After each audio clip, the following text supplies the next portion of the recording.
Merci beaucoup à Fight Comics pour son don sur Tipeee, à la suite duquel il m'a demandé un focus sur Smokescreen. Si vous souhaitez vous aussi me demander un sujet de focus tout en aidant financièrement la chaîne, le lien est dans la description. Sur ce, bon épisode à tous.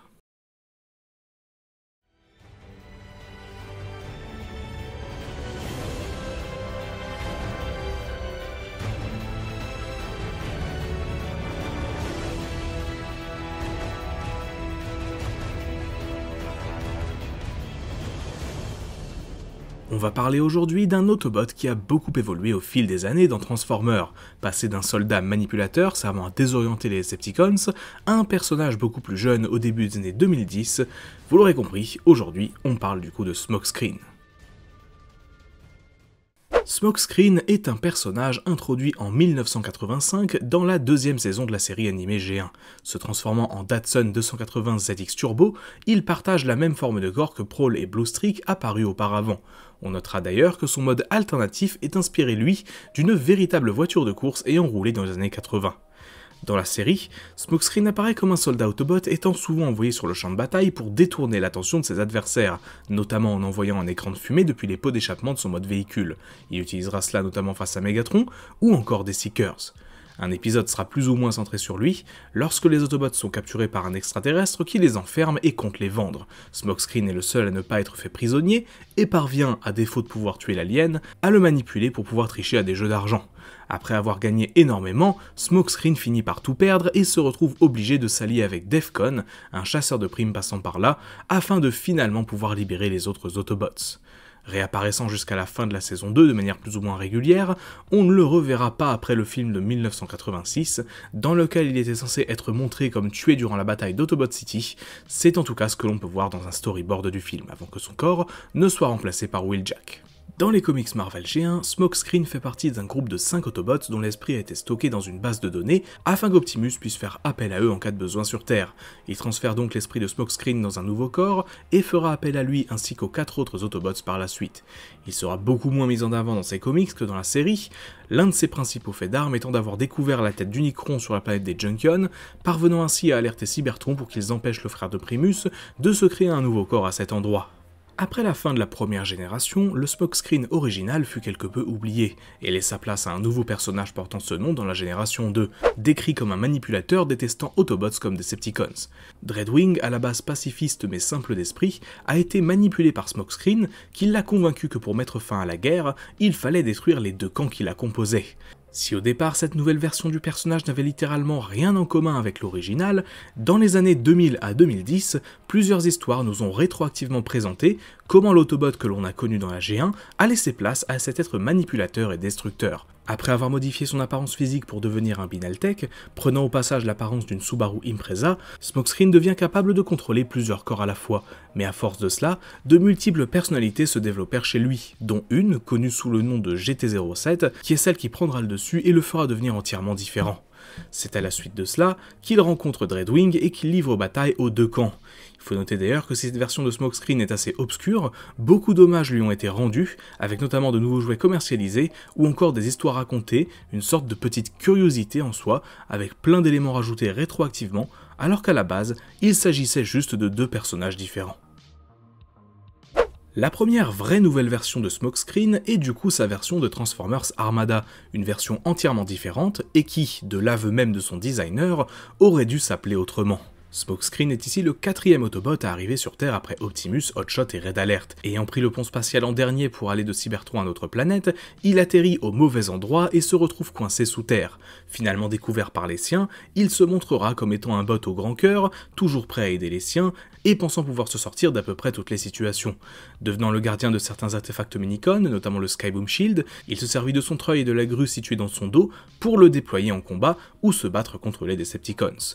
Lorsque ces derniers parviennent à s'introduire dans la base Autobots, Smokescreen se retrouve seul face à Megatron, équipé des Requiem Blasters. Il encaissa de plein fouet un tir qui le transperce et le laisse pour mort. preuve de la puissance démesurée de cet artefact. Les blessures encaissées par Smokescreen étant trop extrêmes, la seule façon de le sauver fut de totalement changer son corps, de lui donner une nouvelle apparence, clairement moins pratique d'utilisation, mais qui parvient au moins à le garder en vie. Smokescreen change alors de nom et devient Hoist, ce qui correspond déjà un petit peu plus au personnage. Petit à petit, le Smokescreen classique commence à revenir sur le devant de la scène. Dans Transformers Cybertron, il reçoit une figurine aux couleurs de l'original et a même été envisagé pour apparaître dans la série, en lieu et place de l'Autobot Crosswise, qui partage la même forme de corps que lui. C'en est d'ailleurs au point où, lors de la première diffusion de la série, Crosswise était par erreur appelé Smokescreen dans un épisode. Le Smokescreen G1 sera encore plus remis en avant lorsqu'on découvre qu'il fait partie des tout premiers Transformers de la gamme Binaltech, où on donne ici aux Cybertroniens des modes véhicules sous licence moderne. Smokescreen se transforme donc en Subaru Impreza WRC, une véritable voiture de rallye ayant été pilotée dans les années 2000.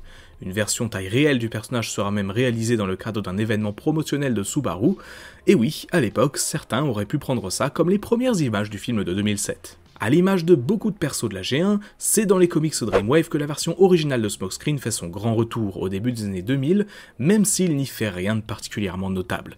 Il fait partie des Transformers restés sur Cybertron pendant le règne de Shockwave, et qui parviendront à renverser ce dernier, et globalement c'est à peu près tout.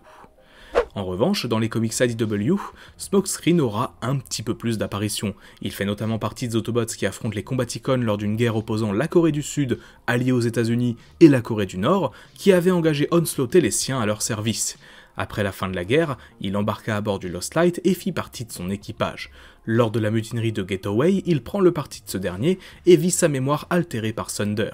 Par la suite, si on le revoit avec Inferno dans un bar, on ne sait pas réellement ce qu'il advient de lui. Le Smokescreen des films est un personnage assez méconnu et qui pourtant est apparu dans plusieurs histoires dérivées de ces derniers. Présenté ici comme un bot partageant la même forme de corps que Jazz et gardant globalement ses couleurs originales, il faisait partie à l'origine des forces de sécurité de Cybertron. Se rangeant du côté d'Optimus Prime pendant la guerre, il est vu des millions d'années plus tard se lançant à la poursuite de Starscream entre le premier et le deuxième film sur la planète Mars, dans le but de mettre fin aux Decepticons.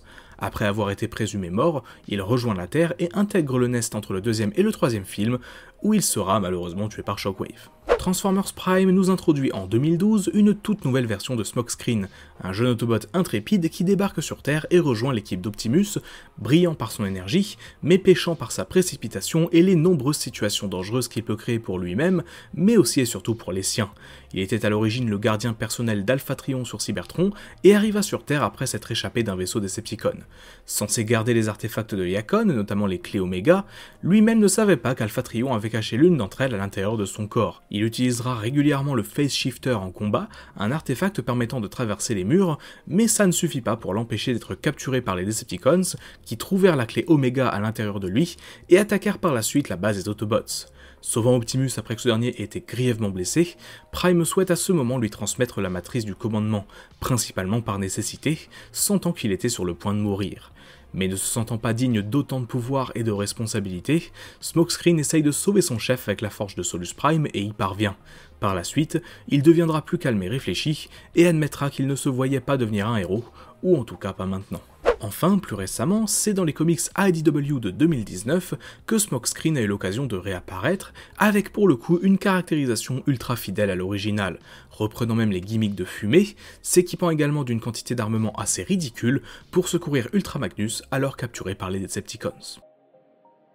Depuis 1985, Smokescreen, s'il n'est clairement pas un Autobot parmi les plus célèbres, est un personnage que l'on a vu aller et venir dans pratiquement chaque continuité de la licence, d'une manière ou d'une autre, que ce soit via des versions proches de l'original et lui rendant hommage, ou via des réinventions entières. Jamais au premier plan mais jamais oublié non plus, Smokescreen est l'un de ces personnages qui restera pour toujours l'une des figures récurrentes bien que secondaires de la licence Transformers. Merci beaucoup d'avoir regardé cette vidéo, j'espère qu'elle vous aura plu. Si vous l'avez aimé, n'hésitez pas à laisser un petit pouce bleu et à me dire en commentaire ce que vous en avez pensé. C'est peu, mais ça aide beaucoup. Si ce n'est pas encore fait, abonnez-vous pour ne pas rater les futures vidéos, et si vous pouvez vous le permettre, passez faire un petit tour du côté de Tipeee, où vous pouvez du coup me laisser un don pour voir les prochains focus en avance, ou même demander le vôtre éventuellement.